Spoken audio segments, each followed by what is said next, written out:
Încet, încet se apropie și toamna. Noi am pregătit așa un utilaj foarte și foarte binevenit în gospodării, dar mai mult în ferme.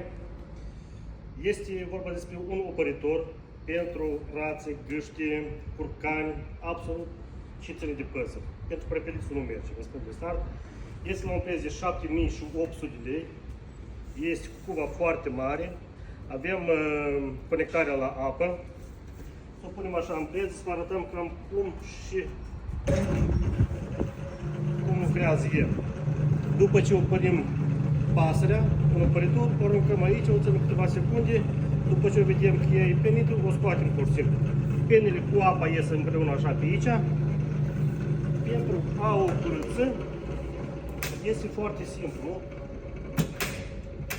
Să o spălăm, avem așa niște conectări aici. O scoatem și o spălăm, da? 7800 de lei livrat la dumneavoastră la domiciliu. Sunați cum mă dați.